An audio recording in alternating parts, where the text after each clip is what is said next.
चाहता हूं यहाँ पहुंचे, ये आपकी जंग है।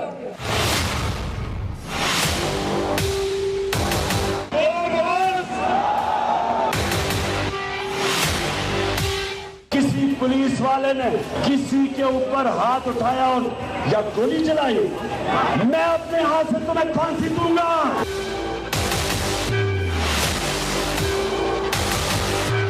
पाकिस्तानियों, जो रुकावट है आपके सामने, रुकावटें हटाओ। पुलिस अगर खड़ी है, पुलिस को आगे से हटा दो, लेकिन यहां पहुंचो।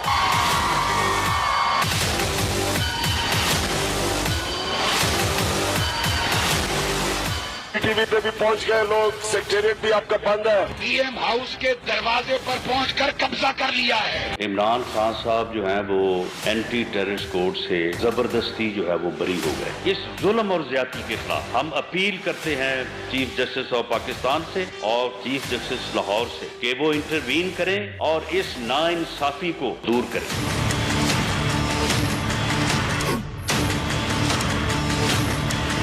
अस्सलाम वालेकुम नाज़रीन, टू द पॉइंट के साथ मैं हूं मंसूर अली खान। प्रोग्राम में आपको खुशामदीद कहेंगे।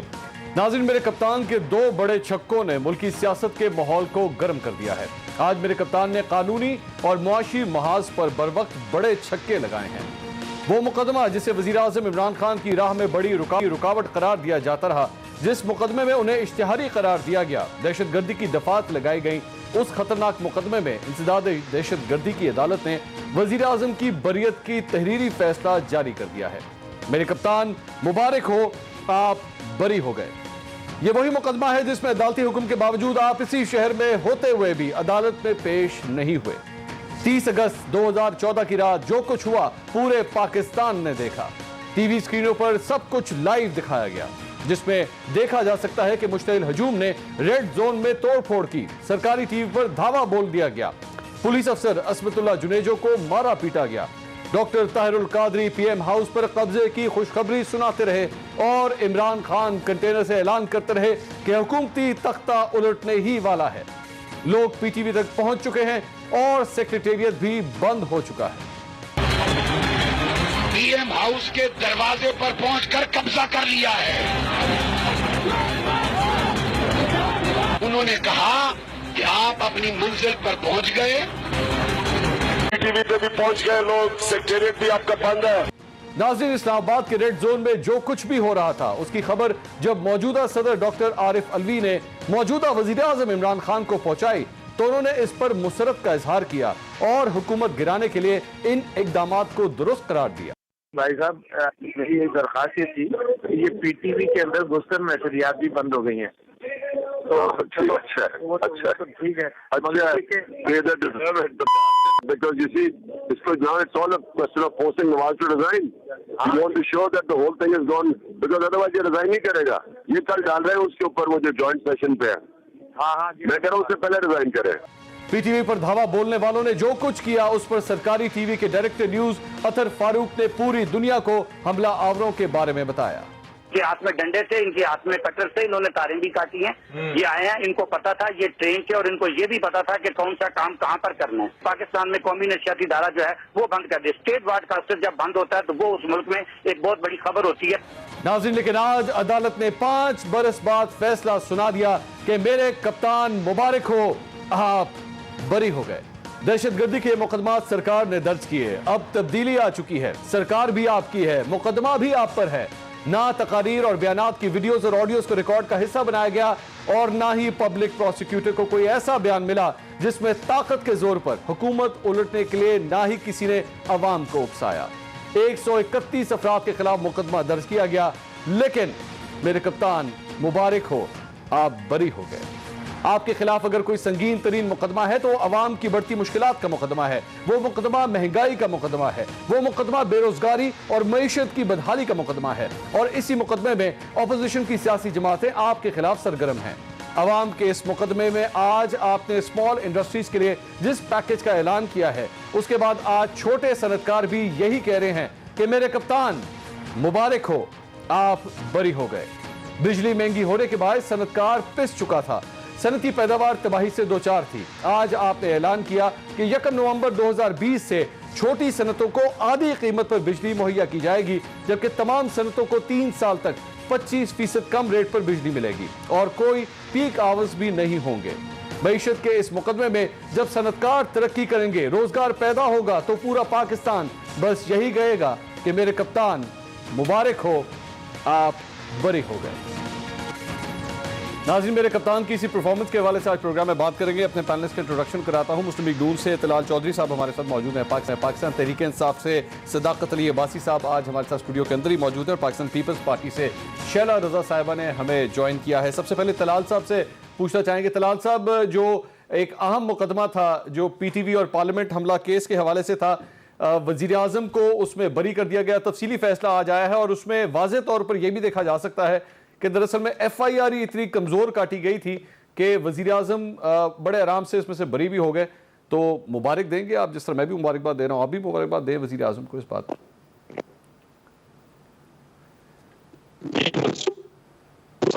बहुत शुक्रिया आपका। तलाल साहब हमें आपकी आवाज़ नहीं आ रही, आपसे दोबारा हम कांटेक्ट करते हैं, कोई टेक्निकल मसला है, हम आपसे बात करेंगे। सदाकत साहब, खुश आज हैं आप? मतलब पार्टी भी काफ़ी मुतमईन होगी इस सिलसिले में। मुतमईन है, समझते थे कि पॉलिटिकल एक प्रोटेस्ट पे उन्होंने एक झूठा सा मुकदमा बनाया था, उसमें कुछ चीज़ें ताहिरुल कादरी साहब की पॉलिटिकल पार्टी तरह हमारे से थोड़ा सा आगे थी। मैं I was part of the whole scenario, जितना कुछ भी हुआ मैं भी वहाँ मौजूद था। अच्छा, आप बच गए? नहीं, मेरे पे FIR नहीं हुई थी। अच्छा, लेकिन मैं था वहाँ पे। मेरा मतलब ये कि सारे प्रोसेस में 126 दिन हम वहाँ रहे। तो इमरान खान की जो भी तकरीरें आप सुन लें, जब भी उन्होंने कहा कि हमने आगे जाना है, लेकिन किसी ने, सब ने पुरअमन रहना है, कोई भी कानून हाथ में नहीं लेना। बहरहाल ये इस तरह का सियासी मुकदमा था और अदालत का फैसला है, तो आपको भी मुझे सबको तो एहतराम करना है। हमें खुशी भी है कि हमारी जो बात थी वो सच साबित होगी। अच्छा। और हमें इमरान खान को आप दहशतगर्द साबित करने की कोशिश अगर करें और अदालतें कहें नहीं, तो हमारे लिए तो सेटिस्फेक्शन है। अच्छा, इसका अगर मुआवजा किया जाए, ये जो कुछ कैप्टन सफदर ने किया था, मुआवजा किया जा सकता है या आपके ख्याल में नहीं हो सकता? कैप्टन सफदर ने जो कुछ किया वो एक तौहीन की। अच्छा। कायदे आज़म के मज़ार का जाली जो ग्रिल थी उसके अंदर चले गए और वहाँ जाके सियासी नारे लगाते रहे। अब हमारा हुकूमत का एक मौक़िफ़ होता है और एक उस पार्टी का, उस इंडिविजुअल का मौक़िफ़ होता है और उसके बाद अदालतें फैसला करती हैं कि इसने कहाँ कानून तोड़ा। वो सियासी मुकदमा था, ये सियासी मुकदमा नहीं है। ये आप कह सकते हैं कि इसको सियासी अपनी तरफ से कह सकते हैं। अच्छा। लेकिन दोनों तरफ हुकूमत जो है वो मुद्दई थी। अच्छा। और इंडिविजुअल ने अपना बचत करनी है। तो ये अब आप और मैं यहाँ बैठ के तो फैसला नहीं कर सकते कि सही कौन था, गलत राय कौन तो था। दे सकते हैं। उसमें यह है कि जब अदालतें सुनती हैं तो हर चीज़ की बाल की खाल उतरती है, ऑडियो वीडियोस होती हैं, लोगों के स्टेटमेंट्स होती हैं और उसके बाद अदालतें फैसला करती हैं कि वो बदनीति पे है या वाकई है। और कायदे आज़म के मज़ार वाली बात वो हमें हर्ट की है। फिर एक और बात भी होती है, अगर आप पीछे जाएंगे, सोसाइटीज़ इवॉल्व करती हैं, कानून इवॉल्व करता है, लोगों की अवेयरनेस इवॉल्व करती है। शायद जितना तशद्दुद इस माशरे में पहले था उतना आज नहीं है। अवेयरनेस है, आप जैसे लोग बैठ के उसको एक लोगों को एक बर्दाश्त की और एक सोशल आप पेशेंस की एक लेक्चर भी देते हैं, उससे भी फ़र्क पड़ता है। जो ज़ियाउल हक के दौर में था वो शायद बेनज़ीर के दौर में नहीं था, and vice so on and so fourth. तो जो चीज़ें पहले थी हमने सीखा है और अब मेरा ख्याल है आज का कानून पहले से ज़रा मुख्तलिफ है। रेड जोन का कानून पहले उस तरह का नहीं था जिस तरह का अब है। अब तलाल चौधरी साहब, अब आप मुझे सुन सकते हैं? बिल्कुल, आपकी आवाज़ आ रही है। अच्छा, नहीं तलाल चौधरी साहब, हम आपकी आवाज़ सही तरह सुन नहीं पा रहे। आपकी मेरे ख्याल में कोई माइक के अंदर डिस्टॉर्शन है। मैं दोबारा आपके पास आता हूँ, आप जरा अपनी टेक्निकल टीम से भी कह दीजिए, जरा दोबारा चेक कर लें। आपकी आवाज़ सही तरह हमें पहुँच नहीं रही। शैला रज़ा साहिबा, ये सारी गुफ्तगू आपने सुनी, दोनों केसेस का मुआवजा नहीं हो सकता। सदाकत साहब फरमा रहे हैं कि वो जो हमला हुआ था इस्लामाबाद के अंदर, वो सियासी नौयत का मुकदमा। अच्छा, वाकई दोनों केसेस का मुवाजना इसलिए नहीं किया जा सकता कि सफदर अवान साहब ने हमला नहीं किया। मज़ार की इंतज़ामिया की तरफ से ये बात नहीं आई कि उन्होंने ज़बरदस्ती ग्रिल खुलवाए और फिर अंदर चले गए। अभी तक हमें ऐसी बात नज़र नहीं आई। और दूसरी बात यह है कि रेडियो पाकिस्तान, वो PTV जो है, ये कौमी इदारा है, इसके ऊपर हमले पे खुशी का इजहार करना, इत्तला देने वाले का इत्तला देने का अंदाज, सुनने वाले का फिर आगे बढ़ने का अंदाज, इसी तरह अगर मुझे याद है तो एक था कि जो भी पुलिस वाला आपका रास्ता रोके उसको कह दे, जो आपका रास्ता रोके उसकी फेंकी लगा देना, और कोई पुलिस वाला रोके तो सुन लो पुलिस वालों तुम्हें मैं अपने आप पे फांसी दूंगा। तो लोगों ने कहा वो तो फांसी देने आएंगे नहीं, हम इस आदमी की पिटाई लगा दें। उन्होंने लगाई। तो प्रोवोकेशन तो बहुत नजर आई मुझे। आजकल प्रोवोकेशन पे बड़ी बात होती है कि उसको प्रोवोक किया, इसको ये किया। तो अगर हम इस तरह के प्रेसिडेंट सेट होंगे कि अगर इमरान खान MNA रहने के बावजूद और एक सियासी पार्टी के लीडर होने के बावजूद कुछ भी कह दें, वो इतने बड़े मर्तबे पे पहुंच जाएंगे, कुछ भी कर लें उनके लिए ये फैसला आएगा। तो फिर एक आदमी सोचता है कि दूसरा सोचता है कि मैं भी किसी ना किसी को कुछ भी कह दूं तो कोई मसला नहीं होगा। तो ये एक बड़ा मसला है कि दो निजाम अगर चलेंगे तो बड़ा मसला रहेगा। शैला साहबा, एक वो गिरफ्तार भी नहीं हुए, जबकि जरदारी साहब के ऊपर रेफरेंसेस भी नहीं दायर थे। उनकी हमशीरा फरियाल साहिबा पे MNA है, रेफरेंसेस भी नहीं थे, 6 महीने गिरफ्तार नहीं। खुर्शीद शाह पे रेफरेंसेस नहीं है, 1 साल से गिरफ्तार है। स्पीकर साहब पे अब तक रेफरेंस फाइल नहीं हुआ, लेकिन किस तरह से उन्हें गिरफ्तार करके लाया गया।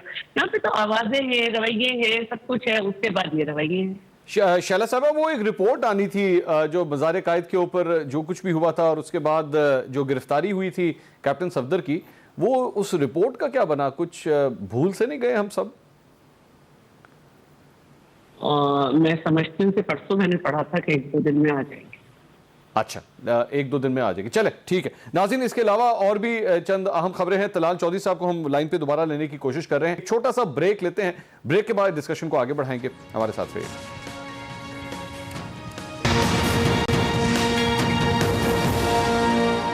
नाज़रीन, welcome back after the break. वज़ीर आज़म इमरान खान साहब की बरियत के हवाले से हम बात कर रहे थे। तलाल चौधरी साहब से रब्ता नहीं हो पा रहा था, लेकिन अब वो हमारे साथ मौजूद हैं। तलाल साहब, मुबारकबाद देंगे आप वज़ीर आज़म को, एक बड़े अहम केस में वो बरी हो गए। आप लोगों के दौरे हुकूमत में वो केस उनके ऊपर डाला गया था। सदाकत साहब फरमाते हैं सियासी नौयत का केस था जिसकी वजह से बिलाखिर वो बरी हो गए, अदालत ने उनके हक में फैसला दिया। देखिए मंसूर खान साहब, बिल्कुल पाकिस्तान में अब यही इंसाफ का म्यार है कि मुशर्रफ के केस के भी प्रोसिक्यूशन क्योंकि हुकूमत के जुम्मे थी तो वो भी बरी हो गए थे, वो भी उनकी अदालत ही खत्म करवा दी गई बाद में। और इसी तरह इमरान खान उनके पोलिंग एजेंट हैं और वही एक रूह जो है इमरान खान के अंदर है जो मुशर्रफ वाली है। टीम भी तकरीबन सारी वही है। ये सदाकत साहब जैसे बहुत थोड़े लोग हैं, तो इनको भी, इनके लिए भी पाकिस्तान में वही कानून है जो मुशर्रफ के लिए है। तो ये लाडले लोग हैं ना जी।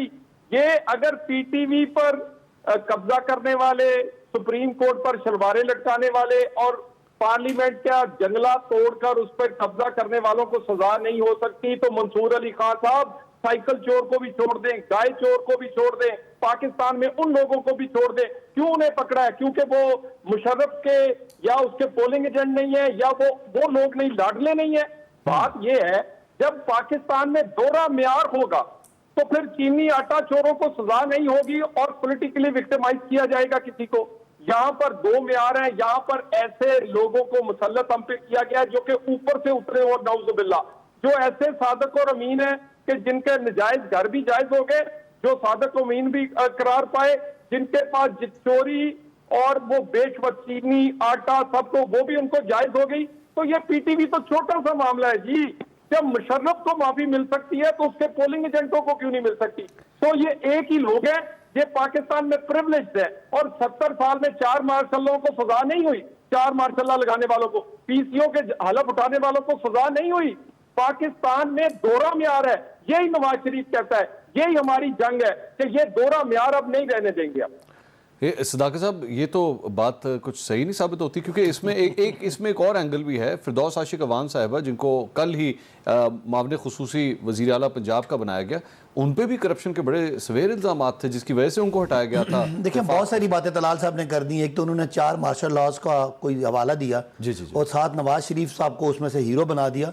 इनको पता नहीं कि एक मार्शल लॉ की पैदावार नवाज शरीफ है। नवाज शरीफ ने उस मार्शल लॉ को आखिरी दम तक उसको अपना कंधा दिया और आखिर में भी ज़िया-उल हक की कब्र पे ये खड़े होकर दुआ करेगी, या अल्लाह ज़िया-उल हक का जो मिशन नामुकम्मल है वो मैं मुकम्मल करूँगा। और फिर उन्होंने वो फौजी मार्शल लॉ की बजाय ख़ानदानी मार्शल लॉ लगाने की कोशिश की, अपने भांजे भतीजे भाई बेटियाँ सबको अपना उस इक़्तिदार में शरीक करके, और फिर उसके बाद वो सारा जो कुछ हुआ, जो आज जहाँ वो बैठे हैं। दूसरा इन्होंने कहा कि ये नेक लोग हैं, ये फरिश्ते हैं और हम बुरे हैं। आप जिस लंदन फ्लैट में मियाँ नवाज जब आज बैठ के हमारे मुल्क के इदारों पे तनकीद कर रहे हैं, उस का कोई सबूत दिया आपने? कोई रसीद दी, कोई डॉक्यूमेंट दिया? जबकि इमरान खान जो कभी पब्लिक ऑफिस होल्डर नहीं थे, जब आपने उन पे केस किया तो उन्होंने 40 साल पुराने बैंकिंग ट्रांजैक्शन दिखा के उसी पाकिस्तान की अदालत से सादिक और अमीन का सर्टिफिकेट लिया। तो तलाल साहब, ये बंदों की बात नहीं होती।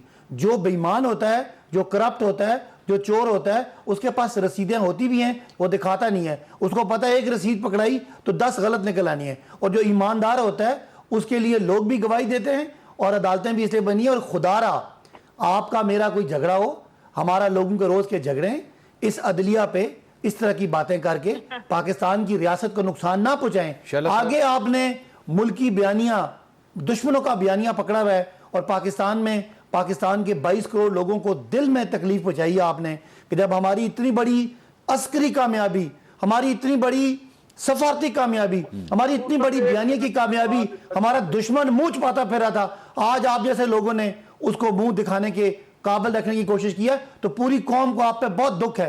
ये जो आप बातों बातों में तनकीद करते हैं ना, जब आपको हुदैबिया पेपर मिल में छुट्टी मिल जाए वो ठीक, नवाज शरीफ साहब को जमानत मिल जाए वो ठीक, हम 7 अरब रुपया लेना चाहें नवाज शरीफ साहब से और अदालतें कहें नहीं इसको जाने दें वो ठीक, और जब वो वापस बुलाएं, वो चाहे इसहाक डार हो, चाहे हसन हो, चाहे हुसैन हो, चाहे वो सलमान शहबाज हो या अली इमरान हो, अदालतों से भगोड़े हों और आप यहाँ बैठ के अदालतों का मजाक उड़ाएं, ये मुआशरा कभी सा तरक्की नहीं करता।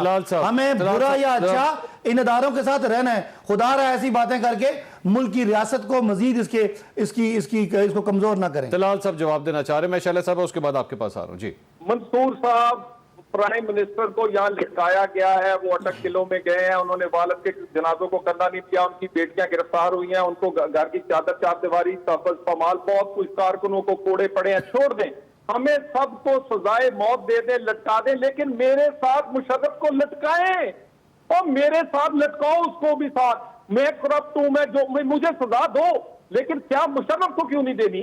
भाई मेरा सवाल क्या है, 4 मार्शल लॉ वालों को सजा दो। पाकिस्तान में जिन लोगों ने वर्दी पहन के उसका तशख्खुस बर्बाद किया उनको सजा दो। मैं आज मंसूर अली खान साहब बड़ी बात करने लगा, मैं मुत्तफिक हूं आपसे। एक बार सुन ले, बड़ी बात करें जी। मंसूर अली खान साहब, मैं सरहद पर खड़े हुए शहादतें देने वाले, जाने देने वालों के जो बूट है उनके चूमने को तैयार हूं, लेकिन इनको बूट चाटने वाले चाहिए।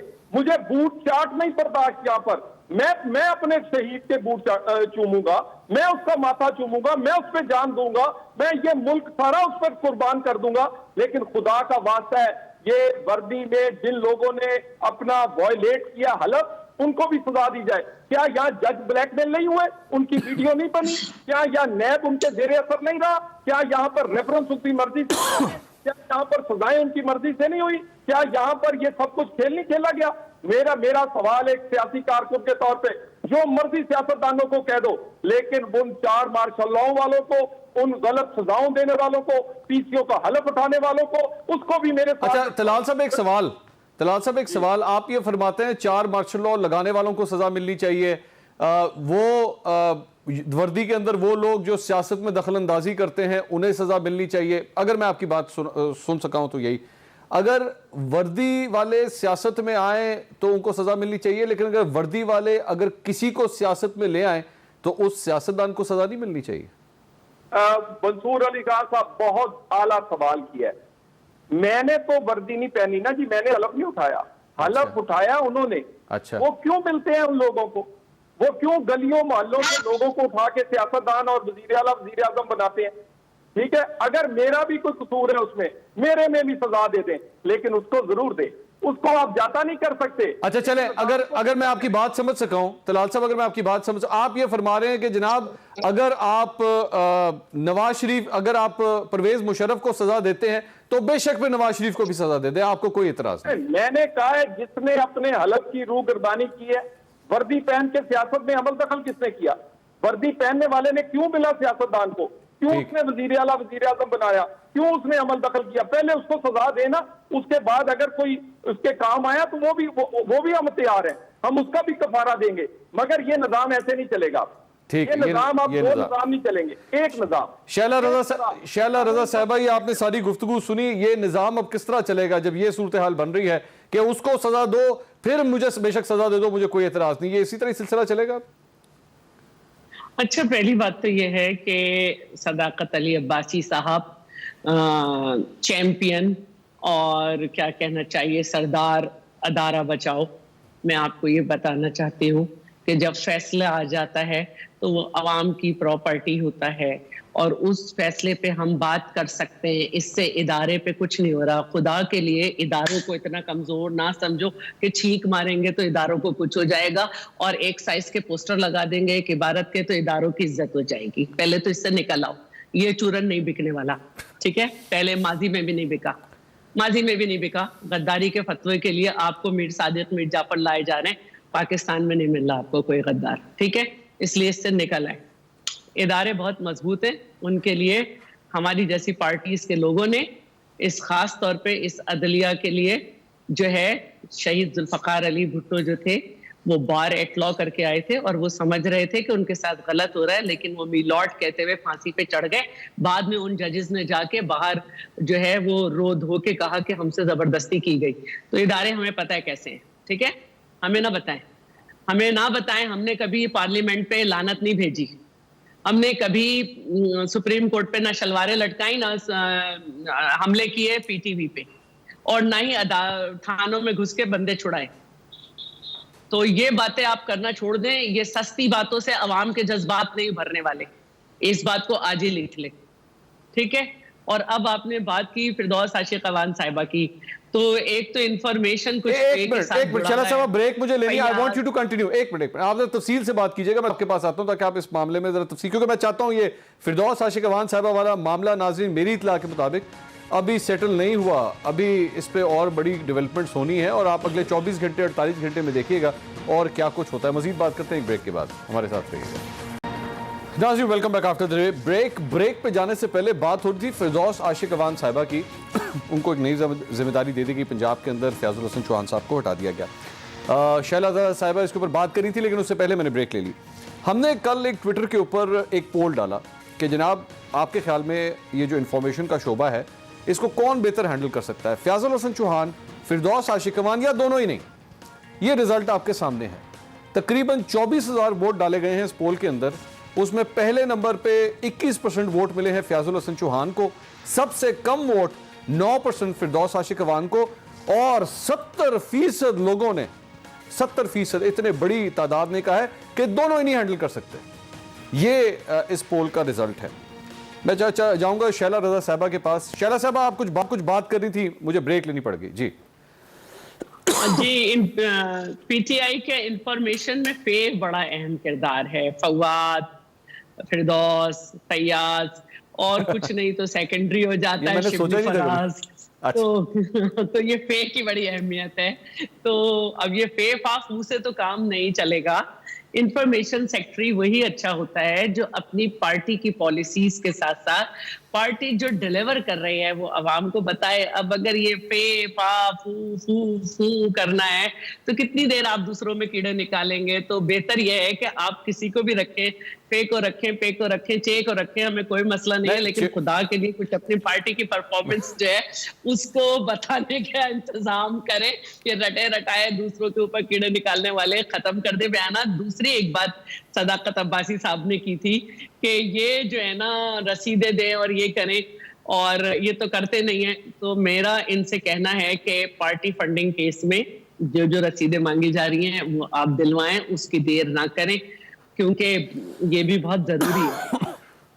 ठीक है सदाकत साहब, ये वैसे मैंने आपसे जो सवाल किया था उसको मुझे मैं बात कर लूं पहले। जी तलाल साहब प्लीज आप कीजिए, फिर मैं सवाल करता हूँ, बोलिए। मंसूर साहब गुजारिश ये है, मुझे तो ये समझ नहीं आती कि ये मेरा मतलब है क्या सियासी कूड़े को रिसाइकल करते हैं पीटीआई वाले। वो अपना वहां पर बुजदार साहब ने कहा कि ये शहबाज गिल फारिग आदमी है, उसको जनाब इमरान खान ने रख लिया, या इमरान खान ने कहा फिरदौस आशिक फारिग है, करप्शन के इल्जाम है, उसको जनाब बुजदार ने रख लिया। मुझे ये बताइए मंसूर साहब, इनको ये लोटे ही नजर आते हैं बड़ी तो, या ये सदाकत अब्बासी साहब बैठे हैं, इन्होंने फ्री वर्ती जा रहे हैं, यानी कोई इन्होंने अपना चेहरा नहीं लगाया, ना इनका वज़ीर खजाना अपना है, ना दाखिला अपना है। अहम तरीन वजारतों पर लोटे बैठे हैं, और लोटे भी वो बैठे हैं जो 70-70 साल के लोटे हैं, जिसका दादा भी लोटा था, वो उसका बाप भी लोटा है, वो खुद भी लोटा है, और इनके पास अपने लोग जो हैं उनको ये इस्तेमाल करके फेंकते रहते हैं। तो बात ये है, ये जो सियासी कूड़ा है, इसकी रिसाइकलिंग पीटीआई में बहुत अच्छी हो रही है माशाल्लाह, और इसमें कुछ नहीं हो रहा। तलाल साहब को तो मेरा ख्याल है ये सियासी लोटे वाली बात सूट नहीं करती। कौन सी? तलाल साहब को ये सियासी लोटे वाली बात सूट नहीं करती थी, तो ये खुद काफ लीग छोड़ के नून लीग में आए। मैंने अपना सुन लेना, आपकी बात मैंने सुनी है ना, आप सुन मेरी बात सुन ले। मेरे पे इल्जाम लगाने से पहले मेरा जान ले, इस पे चैलेंज पीटीआई ने किया था, मेरी पूरी। अच्छा, आप अगली बात सुन लेना, आप इनके तर्जुमान एक ये है, और सुन लेना, अब आपकी बात सुन लो, क्लियर कर दे, फिर मैं अगर आप बोले क्लियर कर ले। मेरे पे ना कोई जान के इल्जाम लगाए, मुनासिब नहीं है बगैर जाने बात करना। अच्छा चले, ठीक है, आगे बात। जी सर। देखें, इनकी पार्टी की तर्जुमानी या तलाल साहब करते हैं, इनकी अज़मा बुखारी करती हैं जो नवाज शरीफ को ISI रॉ का एजेंट और शहबाज शरीफ को कातिल आला कहती रही। इनकी पार्टी के आप नाम ले लें, दानियाल अजीज़ काफ लीग से आए, मलक अहमद खान सुबह शाम टीवी पे बैठे होते हैं, वो काफ लीग से आए। तो ये तो पहली बात है, आप पहले अपने घर में झांकें, दूसरी बात बाद में करें। और ये सियासी कूड़े वाला वर्ड मेरा ख्याल है मुनासिब नहीं था। PTI एक नई जमात है जिसके पास 2011 के एक बहुत बड़ी अपसर्च के बाद उसमें लोग आए, और आप भी इस तरह की बातें ना करें। ये लफ्ज़ ठीक नहीं है। जिस तरह नून लीग जो हालात हो रहे हैं, आपको भी कल PTI में आना पड़ जाएगा, तो इस तरह की बातें ठीक नहीं है। आ सकते हैं ना, वो तो खत्म हो गया, ऑप्शन ही खत्म हो गया। तो मैं जरा बात कर लूं। अब कहने की बात ये कि इन्होंने कहा कि गलत बयानी से काम लिया, कि इमरान खान साहब ने कहा कि फरदौस हाशिम कवान करप्ट है, कभी भी नहीं कहा। ये सारी मीडिया की स्पेकुलेशन जरूर थी, वो खबर अपनी जगह कायम है। सुने, खबर एक अलग बात है। आपने कोई एक्शन लिया? मेरी पॉइंट सुने। उन्होंने कहा कि इमरान खान साहब ने कहा, खुद कहा कि जी वो करप्ट हैं, तो ये बात बिल्कुल कोई ऐसी साबित नहीं हुई। इमरान खान इस मुल्क के वजीर आज़म भी हैं, पार्टी के सरबराह भी हैं, वो जैसा मुनासिब समझेंगे। सदाकत साहब, आप क्या वो जो खबर चली है उसको डिनाई कर रहे हैं? नहीं, खबर कौन सी चली है? इन्होंने कहा कि इमरान खान ने बयान, मैंने खबर पे बात नहीं की। नहीं, खबर ये थी कि उनके ऊपर करप्शन के इल्जामात हैं। उनके ऊपर खबर ये थी कि उन्होंने अपनी कोटे से ज़्यादा मुलाजिम PTV से भर्ती करवाए। उनके ऊपर खबर यह है कि जितनी उनको गाड़ियां मिली हुई थी उससे ज़्यादा गाड़ियां उन्होंने अपने पास रखी। उनके ऊपर करप्शन के इस हवाले से इल्जाम थे कि जनाब वो जो इश्तिहार थे उसमें से वो कमीशन। आप खबरों की बातें कर रहे हैं, वो दो मेरे बहन भाई बैठे हैं, इन पे करप्शन के वो 25-25 हज़ार नहीं सुन है कैसे? वो है, मुझे बात तो करने देना, हुकूमत आपकी नहीं, मैं उन पे 25-25 हज़ार की बैंकिंग की ट्रांजैक्शन है। खाली शहबाज शरीफ साहब के दो मुलाजमों के, चौकीदारों के अकाउंट में 22 अरब रुपए, सुन लेना, 22 अरब रुपए की ट्रांजैक्शन है। वो धड़ल्ले से मुकर जाते हैं। आप मेरे बारे में कोई कोर्ट का फैसला, कोई नैब का केस, कोई FIA के, आप तो खबरों की बातें कर रहे हैं। कहने की बात यह, किसी के खिलाफ भी कोई इल्जाम है, हम बिल्कुल उसको डिफेंड नहीं करेंगे।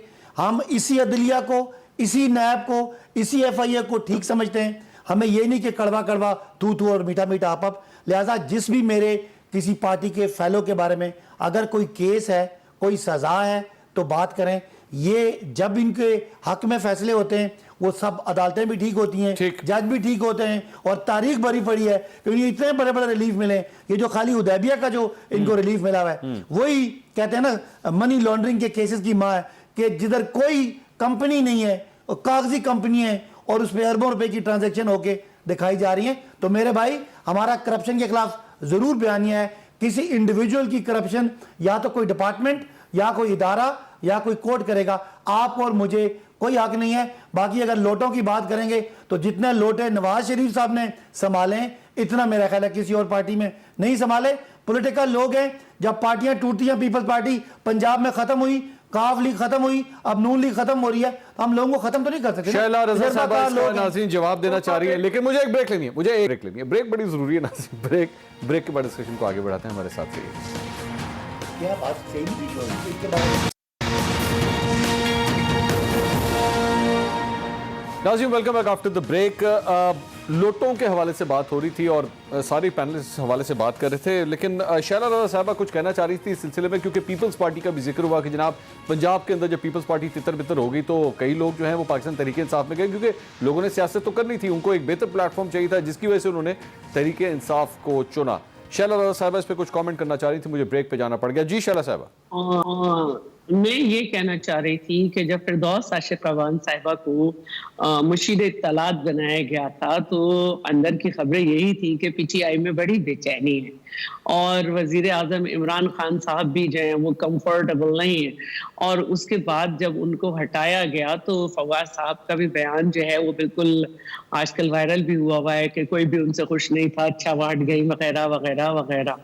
इसी तरह फयाजुल हसन चौहान को जरूर उस पीएम पसंद करते हैं कि मेरे चीते, मेरे टाइगर और इन जैसा होना चाहिए, लेकिन जब हम एक गलत आदमी के हाथ में चीजें रख देंगे तो एक हाल ही दिनों में उनका एक बयान चला था कि हमारी फौज में क्या सलाहियत है, आई थिंक वो बहुत बुरा बयान था, तो वो शायद उनका जाने की वजह ठहरी। लेकिन अब अगर हम ये बयान देखें कि जब फिरदौस आशिक अवान साहिबा गई तो जितने भी बयानात चले वो जराए के चले करप्शन के हवाले से, पीटीआई ने कहीं उसकी तरदीद नहीं की, कहीं उनको उनकी बुनियादी रुकनियत से खारिज नहीं किया, और अगर अब वो आ रही हैं तो उसके जवाब में ये कहना कि उसके ऊपर ये इल्जामात थे, उसके ऊपर ये इल्जामात थे, तो क्या आप इसके जवाब पे अपने यहाँ इन इल्जामात वालों को ला रहे हैं?